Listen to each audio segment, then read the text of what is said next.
रखने वाली है। चुनार के बलुआ पत्थरों से बनाया गया मूर्ति रही होगी कभी, आज जो कि भंगित अवस्था में दिखाई दे रही है आपको। इसके बारे में कोई ऐतिहासिक साक्ष्य अभी तक तो नहीं मिल सका है, लेकिन इसके ऐतिहासिक साक्ष्यों का अन्वेषण किया जाना आवश्यक प्रतीत होता है। सही सुना आपने मित्रों, ये सही जानकारी है कि ये जो टूटी हुई मूर्ति दिखाई दे रही हैं, ये कोणधाम के पास स्थित हाजीपट्टी के पास आज मलबे में भी देखी जा सकती हैं। जो पुस्तकों में लिखी गई हैं, ये हम देख रहे हैं आप केसी श्रीवास्तव के द्वारा लिखी ये पुस्तक जो स्क्रीन पे चल रही है, और इसके बारे में काफ़ी जानकारी जो है यहाँ के बारे में दी गई है। जो केशपुत के कालाम के बारे में कहा जा रहा है कि आलार कलाम जो है यहाँ पे सबसे पहले गौतम बुद्ध को शिक्षा दिए थे जब वो लुम्बिनी से घर त्यागे थे। तो ये लिखा भी है, इसमें आप पढ़ भी सकते हैं। ये आप देख सकते हैं स्क्रीन पे चल रही है पुस्तक। ये हमारी प्राचीन पुस्तक है, केसी श्रीवास्तव के द्वारा लिखी गई ये पुस्तक है, और काफ़ी हद तक जानकारी अभी हम आपको और प्रोवाइड कराएंगे। हमारे सामने ये जो लिखा गया है केशपुत के कालाम के बारे में, इसके बारे में विधिवत जानकारी हम अभी साझा कर रहे हैं।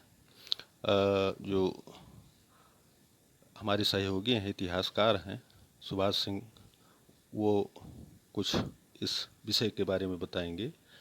पे आप हमको बताइए कि इस पुस्तक में जो एक बात आ रही है केशपुत गणराज्य की जी, इसके बारे में आपका मनन मंथन और विचार क्या है? जैसे कि 16 महाजनपदों में एक प्रमुख राज्य के रूप में था ये, जो लोकतांत्रिक गणराज्य के रूप में स्थापित हुआ था।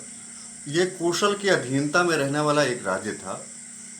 जो महत्वपूर्ण रूप से जहाँ पे बात ये आती है कि जो उर्वेला और अलार कलाम की बात आई है, केशपुत्र दोनों की बात आई है।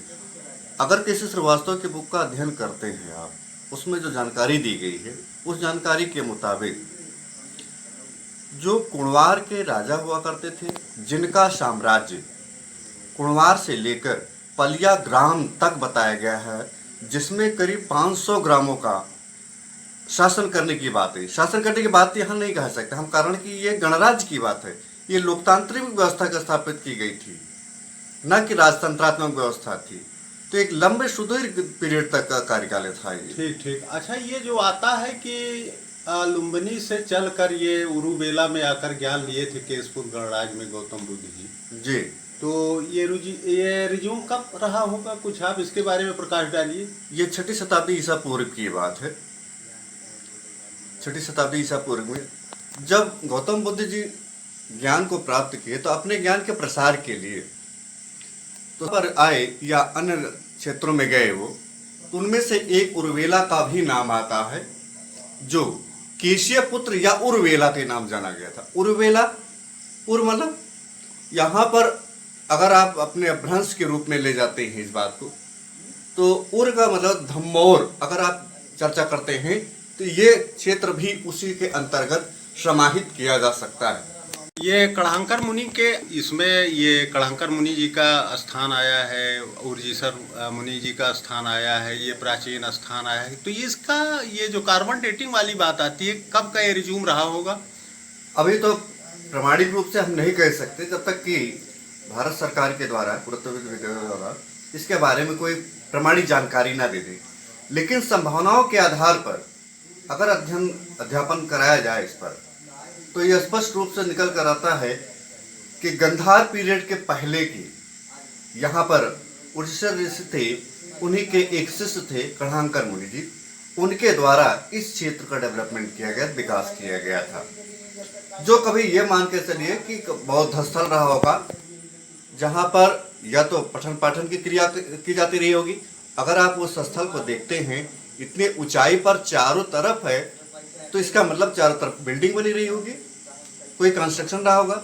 उस कंस्ट्रक्शन पे या तो धर्मस्थल रहा होगा कोई, जैसे यहाँ पर बौद्धों के लिए, बौद्ध धर्म से मानने वालों के लिए एक तीर्थाटन के रूप में या उनके आश्रय स्थल का रहा होगा, या तो अध्ययन की केंद्र बिंदु रहा होगा। ये बहुत अच्छी बात बताए। तो आप ये जो जानकारी दिए, बहुत अच्छी जानकारी, इतिहास से संबंधित जानकारी रही जी। आप एक चीज़ और प्रकाश डालिए कि जब इतना तीन जो बातें आ रही पुराना और प्राचीन बातें, तो क्या इसमें बुद्धों का शासन रहा होगा यहाँ पे? निश्चित रूप से।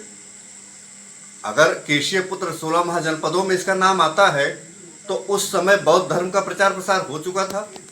तो इसका और भारत के पूरे उत्तर भारत से लेकर कह लीजिए पूरे उत्तर भारत अफगानिस्तान तक का पूरा बौद्ध धर्म से प्रभावित हो चुका था। और आज के वर्तमान डेट से देखा जाए इसको अर्वाचीन काल में भी देखते हैं हम तो पूरा जापान, सुमात्रा, थाईलैंड, ये सब द्वीपों पे आपको बौद्ध धर्म का प्रसार हो चुका था। तो इसमें किंवदंती के रूप से हम नहीं कह सकते, यह प्रमाण है कि बौद्ध धर्म का प्रचार प्रसार यहाँ पर भी था। क्या बात जो है। पाली साहित्य में के द्वारा या पाली साहित्य में इसका उदाहरण मिलता, वैदिक साहित्य के भी द्वारा इसके प्रमाण मिलते हैं। इस जो अलार कलाम की जो बात आती है ये वैदिक साहित्यों में भी इसका जिक्र आता है।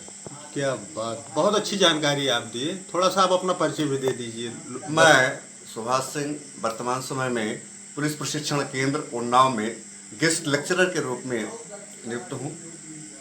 जो भी अगर थोड़ी बहुत जानकारी हमारे पास है साझा कर देते हैं, हो सकता है विरासतों में कुछ नई चीज़ें मिल जाएं, हम लोगों को भी कुछ ज्ञानवर्धन हो सके। हमारा तो ज्ञानवर्धन होगा, क्षेत्रवासियों का भी ज्ञानवर्धन हो सके, अपने इतिहास पर हम गौरवान्वित हो सके। धन्यवाद आपको।